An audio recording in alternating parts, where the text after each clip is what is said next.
a house tour. Britney Spears' four-floor, $3.5 million apartment in New York. The kitchen open and homey. If I looked in your refrigerator, would I find cookie dough ice cream, hot dogs with cheese and mayo, and pickles? You would find all those things. And Pop-Tarts. And Pop-Tarts? And Pop-Tarts. Take the winding stairs to the penthouse terrace and the city sprawls at your feet. She also has a little piece of real estate she picked up back home in Kentwood, Louisiana. Population 2,656. She built a $4.5 million house for her mother, who had steered her childhood career. It's called Serenity. Spears also has a brother, Brian, who lives in New York, and a little sister, Jamie Lynn, star of Nickelodeon's All That. And what about Dad? He's a building contractor who chose to stay in the small house where Britney was raised, just 7 miles away from the mansion her mother loves. Every day she calls me, she's like, I love my house. It's so beautiful. Yeah, that was the coolest thing ever. But your dad wanted to stay in the old house?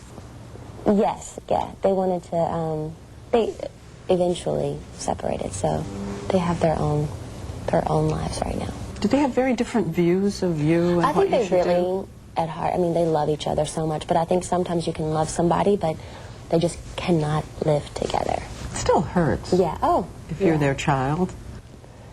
Yeah, well, when I was younger, I mean, of course you want your family to be able to, you know, stay together. And who knows what could happen eventually. They may get themselves together and come back and it'd be wonderful, which would be the ideal thing. But right now, you know, this is what needs to happen. Does your dad have a lot of opinions about what you do?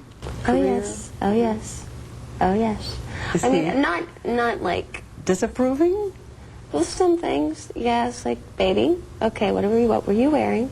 Why did you know? Of course my dad does that. And my pawpaw, too. Your grandpa? Yeah. Bring me right up here. Her family is still her constant. Her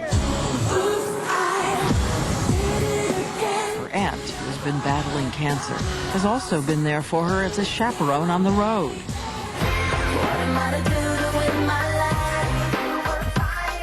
There's help, too, with the money. Her reported net worth, $100 million.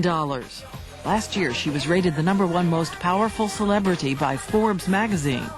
And we always hear these cautionary stories of people who made so much money and then they lose their money. So, yeah, and I have an uncle from back at home who takes care of my big sum of money. Last year, she gave away $1 million to charity, including her own foundation for inner-city kids to study music and dance.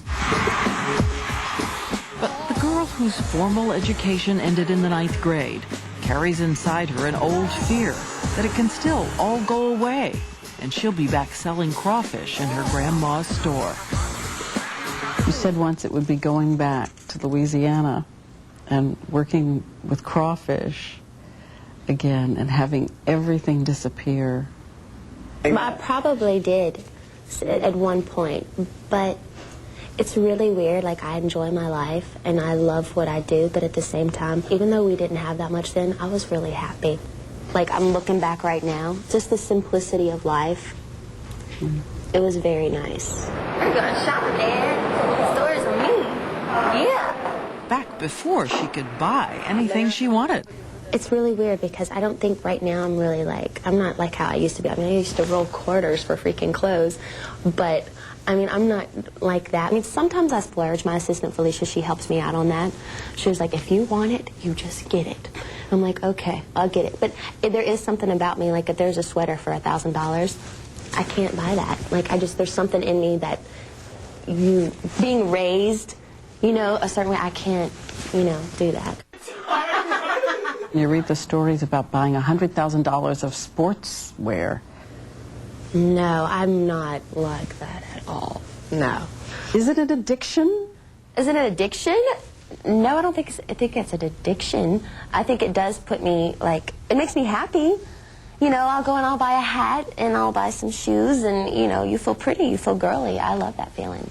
So, but no, it's not an addiction. Everything's so, no.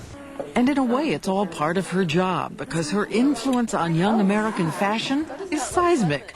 She buys one new piece of clothing, it can set the whole world talking. Oh, what was I thinking when I wore that? That's really dreadful. At the time, though, I thought it was like the coolest outfit in the world. You know what? I really like that outfit. Oh, and I got to go out with Michael Jackson. That was cool. So happy birthday, my friend, the King of Pop. He's still an idol of yours? Yeah, I definitely, I think that he's done, if you really think of a genius that he is, he's brilliant. And Billie Jean, all the old stuff that he used to do, I think he's great. Doesn't he worry you, though? The baby over the balcony kind of Michael Jackson? Well, I think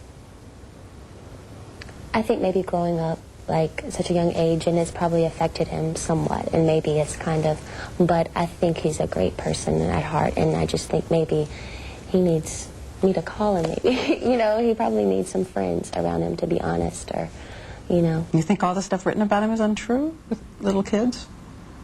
I want to think that's untrue. I choose to believe that's untrue. Yeah. And what's the picture of you like the best? The first time I went to the Grammys, it was my first time to go to a huge show, and I had a white dress on. I felt like Marilyn Monroe. It felt really special, so. Wait a minute. Can you rewind that tape? Am I seeing what I think? That's probably one of the moments that I remember that I like the best. You can pop your knuckles? Britney Spears is popping her knuckle. How do you do that? I don't know. For the Princess of Pop, a year of pain. You've had a year that would test a lot of people. Yeah, it was a weird. Ew, I'm embarrassed. Can we stop? When Primetime continues.